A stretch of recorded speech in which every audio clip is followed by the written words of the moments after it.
我和弟弟同时被金圈首富和土豪夫妇领养。首富千金是个病娇，弟弟沦为他的玩物，没几年便将弟弟折磨得面目全非，下肢残疾。而我在土豪夫妇的精心培养下，成了最年轻的3金影帝。后来弟弟不惜拉着我一同葬身火海，也要重生。在睁眼，弟弟抢先跪在土豪夫妻面前，一把鼻涕一把泪地说：“叔叔阿姨，我要做你们的儿子，我会很乖很听话的。”土豪夫妻有些犹豫，两人小声商量起来，两个都差不多，该选哪一个呢？叔叔阿姨，选我吧，我会努力报答你们的养育之恩的。看到他急切的样子，我明白他也重生了。弟弟啊，弟弟，首富千金再怎么残暴，也不过是个10几岁的病娇而已。但土豪夫妻可是从底层爬上来的人精啊！你光看着我上一世的风光，却不知道我上一世经历过什么。见土豪夫妻打量我心中咯噔一下，连忙掏出已故爸妈的照片开始哭。爸爸妈妈，我好想你们啊！谁也取代不了你们在我心里的位置。土豪夫妻闻言脸色变了变，女的指着弟弟小声道：“看来这个养不熟，就要他吧。”弟弟满脸欢喜，扑通一声跪了下去：“爸爸妈妈，我一定会乖乖听你们的话的。”此刻院长带着金圈首富姗姗来迟，看到我抱着已故爸妈的照片哭泣时，首富脸上露出欣慰的表情：“是个重感情的，值得我收养。”弟弟不怀好意，低声笑道：“哥，真羡慕你有了首富老爸，还有这么漂亮的姐姐。”接着又对首富身旁的柳如烟说：“姐姐，以后我哥和你就是一家人了，你一定要好好照顾他啊。”弟弟用看死人的眼神看了我最后一眼，拉着土豪夫妻的手，头也不回的离开了。我看着他们的背影，松了口气。弟弟，恭喜你代替我进入地狱。车里，柳如烟察觉到我盯着她，冷冷道：“看够了吗？”她的表情实在不像一个10几岁的少女，阴沉恐怖。既然如此，就一步步攻略吧。姐姐，我以前从来没见过你这样好看的女生，你真的要做我姐姐了吗？柳如烟扭头看向我，阴冷的眼神里闪过一丝戏谑。你真的想当我弟弟？对啊，我好开心有姐姐疼我了。我假装开心，又变得忐忑，红着眼垂下头。可是姐姐应该也不喜欢我吧？在孤儿院时候，他们都不喜欢我，讨厌我。柳如烟一愣，我没有讨厌你。我一把抱住了她的腰。太好了，姐姐不讨厌我，姐姐喜欢我。柳如烟的身体骤然一僵，猛然将我推开。滚！以后没我的允许不准碰我。果然是个病娇，喜怒无常。首富在前座笑了，要柳如烟和我好好相处。到了别墅，首富命管家将我的房间安排到了柳如烟隔壁。从此，我开始了对病娇姐姐柳如烟的攻略。第一天上学的时候，我抱着她的胳膊不撒手，哭道：“姐姐，我不想跟你分开，我害怕。”柳如烟看我哭得鼻涕眼泪直流，终究没忍心甩开我的胳膊。接下来，我成了她的毒唯，生病的时候闹着不吃药，除非柳如烟哄我，不会做的题缠着她教我。我学会了就要她奖励抱抱，我到哪都像她身上的挂件，牢牢粘着她。就这样过了3年，柳如烟果然越来越习惯我的依赖，不再反感我的肢体接触，就连管家也乐呵呵道：“我还是第一次见小姐这样关心别人，少爷你真有福气。”听到这句话，当晚我就趁着打雷闪电，爬到了柳如烟床上。柳如烟洗完澡出来，看到床上的我，脸色顿时阴沉下来。姐姐，我害怕，我刚才做了个噩梦，我想跟你一起睡，好不好？柳如烟脸上浮现出复杂的表情，怒气、杀气，还带着深深的无力感。于是哭着从她的床上下来，道歉：“对不起姐姐，小时候打雷都是妈妈搂着我睡的，我只是想妈妈了。”就在我抱着枕头即将出去时，她一把将我扯了回来。你睡旁边安分点，听到没？我心中震惊，这就成了。这一晚，我和柳如烟睡在同一张床上。时光飞逝，再次见到庄孙子，是在我的成人礼上。他跟在土豪夫妇身后，看到我打扮普通亮相时，朝我走来。看来你这几年过得也不怎么样嘛。柳如烟那个变态连好一点的西装也不让你穿。你说谁是变态？庄孙子看到他的瞬间，脸色瞬间苍白如纸。上一世他被柳如烟虐得不成人形，对他有很大的阴影。对不起，我胡说八道的。柳如烟没有再看他，而是将一条羊毛披肩放我手上。弟弟，这是姐姐亲手织的礼物，祝你成年快乐。过阵子你就要去国外读大学了，如果想姐姐的话，就打电话给我，姐姐也可以随时飞过去看你。说着，他紧紧抱住了我。如果你在那边住的不舒服，姐姐就在学校外给你买套房子，找个国内的厨师去给你做饭。别担心，姐姐，我会照顾好自己的，你忘了要低调。柳如烟被我逗笑了，擦了擦眼泪。他转身去招呼客人后，庄孙子从震惊中回过神来。为什么他会对你这么好？我忽视了他破防的表情。她是我姐姐，对我好不是很正常吗？难道你那土豪爹妈对你不好？他紧紧扯着头发，似乎陷入了极度的痛苦中难以自拔。怎么会这样？为什么会这样？突然，土豪夫妻的声音从他背后响起，庄孙子吓得脸色大变。孙子，今天张导也来了，快跟我们去见见他。两人拉扯着庄孙子往后走，他浑身颤抖，看向我的眼神多了一丝求救的意味。我叹了口气，拦住了他们。叔叔阿姨，我好多年没跟弟弟见面了，想跟他多聊一会，可以吗？土豪夫妻碍于我是首富的儿子，这些年又很得首富和千金姐姐的喜爱，所以也不敢得罪我。谢。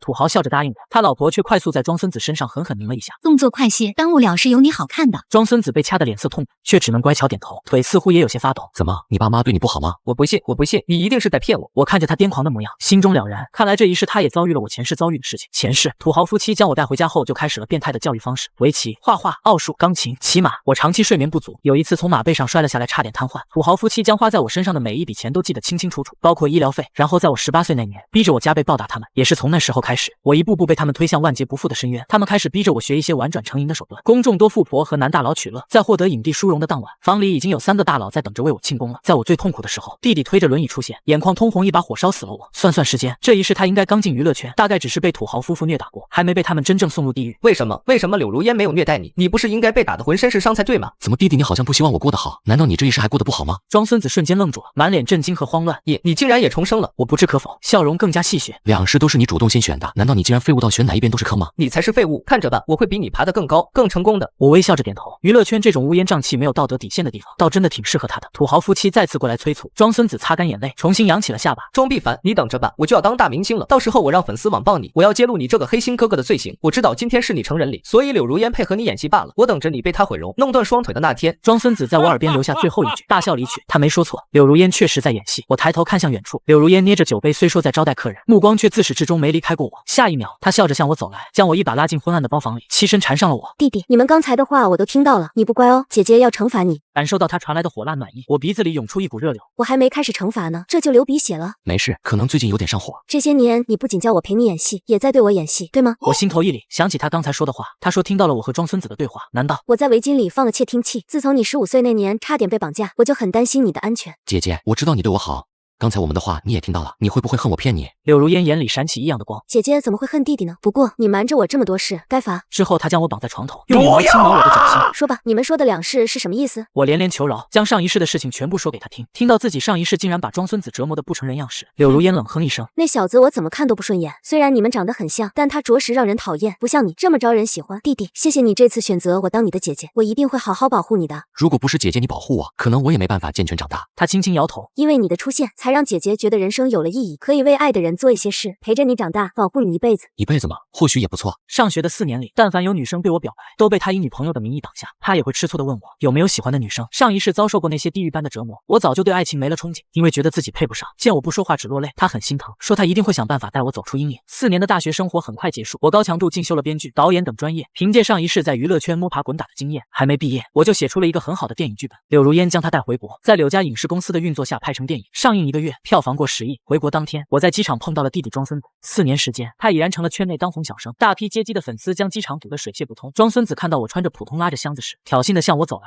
哥，看看我现在多受欢迎多成功啊！我听到周围粉丝的议论声，这就是孙子那个被首富领养的哥哥，确实长得挺像的，但不如我们孙子帅气有才。对，还是孙子养眼，孙子我爱你。听着粉丝捧一踩一的夸赞，庄孙子很是得意。庄必凡，等着，我马上就要成为影帝了，到时候你这个废物就会被我踩在脚下。我没有理他，独自拉着箱子出了机场。上车后，我才发现柳如烟的脸色阴沉至极，原来他听到了刚才庄孙子对我说的话，竟敢威胁你，我要他后悔今天对你说的话。今天不提他，我想吃市中心那家麻辣火锅，陪我去好不好？柳如烟眼里闪过宠溺，脸色也由阴转晴。好，你想吃什么，姐姐都陪你去。回国后，我没有急着进入柳如烟的影视公司。经过上一世，我很清楚低调和韬光养晦才是生存之道。柳如烟也没有强迫我，而是将我写的剧本全部用神秘人的身份瞒下。我最新的一部作品正好被捧红庄孙子的那个大导演张导看上了，他想出钱买下。我让柳如烟拒绝了他，但表示可以共同合作，因为我对这部作品很有信心。张导同意了。签约那天我没到场，是柳如烟帮我签的，因为我并不想见他。上一世害我的圈内大佬就有他，我写下这个剧本也不过是想放长线钓大鱼而已。我要让他和庄孙子一起身败名裂。2个月后，在我和柳如烟的引导下，庄孙子拿下了张导大电影的主角。为了显摆，他放出消息说要邀请我这个哥哥一起为他庆功。碍于铺天盖地的舆论，我不得不出席。柳如烟冷哼一声，决定陪我一同去。张导是我爸爸的老朋友了，我去也合适，只有我在，他们才不敢欺负你。宴会厅内，土豪夫妻浑身珠光宝气，接受众人的吹捧。庄孙子像一只听话小狗，乖巧站在2人身旁。张导拉着他的手，直夸他懂事。庄孙子眼里划过一抹厌恶，却在看到我出现时变成了得意。趁着柳如烟离开我身边时，庄孙子瞅准时机，大步过来拉起我，朝那些人走去。这是我的双胞胎哥哥，过去几年一直在国外留学，刚回来还没找到工作，各位有合适的可以推荐给他。所有目光都聚焦在了我身上，其中有不少是上一世折磨过我的富婆和大佬，他们的目光如同前世一般肆无忌惮。我心头涌起强烈抵触的感觉，痛苦的记忆袭入脑海。庄孙子似乎察觉到我的身体在发抖，拉着我低声道：“哥，看来上一世你也没少被他们玩弄吧？你懂什么？很冷吗？我不知道你在说什么，放手。”他拽着我的手腕，突然大声道：“各位，我哥说很替我开心，还夸我取得今天的成就离不开各位的支持，他想敬大家一杯。”闻言，那些富婆和大佬看向我的眼神更加肆意，如毒蛇吐信。一个人敬我们这么多人不太好吧？一杯一杯的才有诚意。小伙子不错，要是哄得今天在场的各位开心，我也替你安排一个角色。我条件反射般的甩开了他的手，连连后退，面色苍白。张导眼里闪过一丝不满，转而将手放到了庄孙子的肩头。你哥一点也不如你大方啊！柳家这些年竟然教得他变成这样畏畏缩缩的模样了吗？哥，难道你是嫉妒我能有今天的成就，所以不想替我感谢这些大佬吗？庄孙子表情委屈，红了眼眶。我想说话，却哇一声吐了出来。这些人，这些话都让我无比恶心。哥，你身体不舒服吗？怎么不早说？庄孙子假意关心，扶着我，命人倒杯热水给我，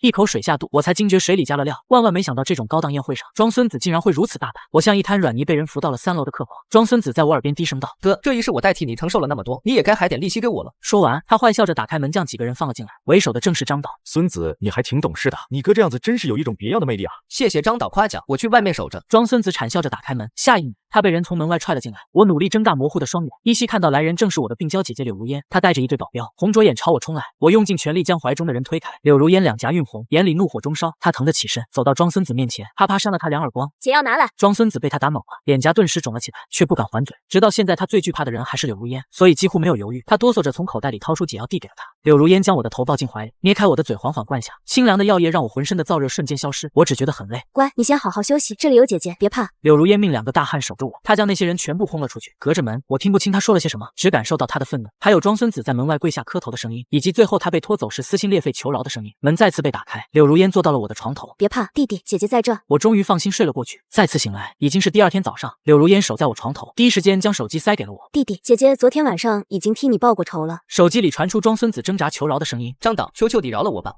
求你别再打我了，大板妈妈救救我。他想求饶，却没想到土豪夫妻隔着门骂他。死小子得罪这么多大佬，你好好赎罪吧。熟悉的画面在我脑海闪过，震得我5脏6腑传出剧痛。我扔掉手机，浑身颤抖，将自己包裹在被子里。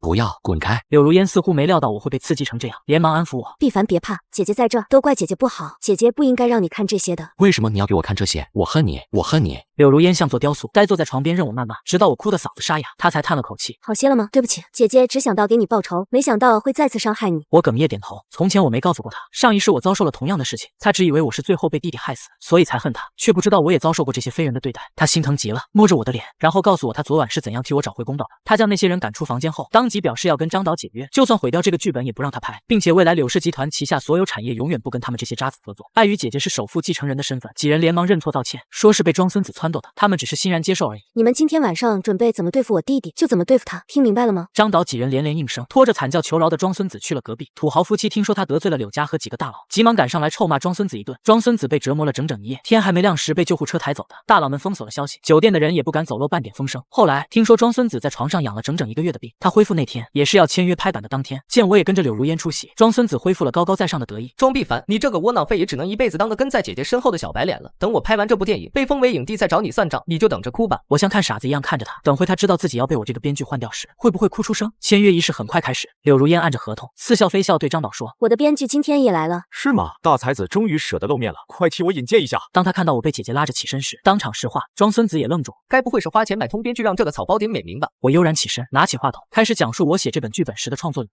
会议厅鸦雀无声，张导很是激动，直夸我是天才。我的剧本不能让他演。我指着庄孙子淡然道，张导几乎立刻点头，没问题，您说什么就是什么。庄孙子难以置信，白了脸。张导，您答应过我的。张导将他一把推开，他还想奉承我，被柳如烟拦下。土豪夫妻听到庄孙子被我阻拦得当不成隐蔽，瞬间怒了，对着庄孙子的耳朵破口大骂。早知道当初就不选你这个废物了，空有一张脸，让你讨好个人还不情不愿。现在好了，得罪了不该得罪的人。聒噪，无关人等都出去。庄孙子和土豪夫妻被保安立刻请出去。张导还想说什么，被姐姐抬手制止。我弟弟不太喜欢你这个导演，所以我们不打算签你了。张导瞬间脸色大变，想问我为什么，我却看也不看他一眼。那之前为什么又给我2个剧本？他仍不死心。外面已然响起了警笛声，柳如烟替我回答了他的问题。因为弟弟说放长线才能钓大鱼啊。张导被以故意欺负罪和故意伤害罪逮捕，他要赔付的违约费是天价。庄孙子身为受害者也被带去问话。柳如烟将他给我下药，我差点被这些人欺负的视频全部交给了警方，连庄孙子被轮番欺负的视频也一并交了上去。起初庄孙子死也不肯承认，说视频是 AI 合成的，直到土豪夫妻赶到威胁他别乱说话时，庄孙子终于崩溃了。我交代，我全部交代，要是我下的，他们欺负我的事也都是真的，我爸妈才是幕后黑手。庄孙子声泪俱下，开始控诉土豪夫妻对他从小到大的欺辱，还有那些圈内大佬哪些都欺负过他。虽然这件事被努力下压，但还是在柳如烟的操纵下流出了一段录音。听到自己崇拜的当红小生是个被操控的木偶时，粉丝全部炸裂了，想替他讨说法。结果柳如烟又迅速放出第2段录音，里面是他亲口承认下药陷害我，以及想拉我下水的供词。这下那些先前心疼他想替他发声的粉丝全部回踩脱粉，骂他心术不正，活该。庄孙子的新梦彻底毁了，土豪夫妻也被人人喊打。张导被扒出过往利用职务多次欺负明星艺人，被圈内封杀，他一夜之间破了产，想不通自杀了。那些跟着他一起欺负过明星的大佬富婆也都纷纷被扒了出来，他们起初嘴硬，后面也不知道为什么相关证据突然就被人寄到警局，这些人一个也没逃过法律的制裁。而庄孙子因为是受害者，只是给我下药，没造成实际伤害，被拘留了1个月就放了出来。他出来后第一件事就是找到土豪爸妈，将2人打死。听说场面很残忍，被逮捕的时候，他嘴里骂道：“都怪你们，为什么要逼我？为什么要利用我？去死吧！”至此，我的仇全部报完了。庄孙子死后没人收尸，草草被火化。柳如烟问我要不要去扬了他，我摇了摇头。这一世还有下一世，我永远都不想再看到他了。那我呢？你是我永远的好姐姐。当初就因为你这句姐姐，我才决定一辈子都保护好你，不，下辈子、下下辈子都要。姐姐，你真好。知道就好。姐姐，你愿意一辈子陪在我身边保护我吗？好，我愿意。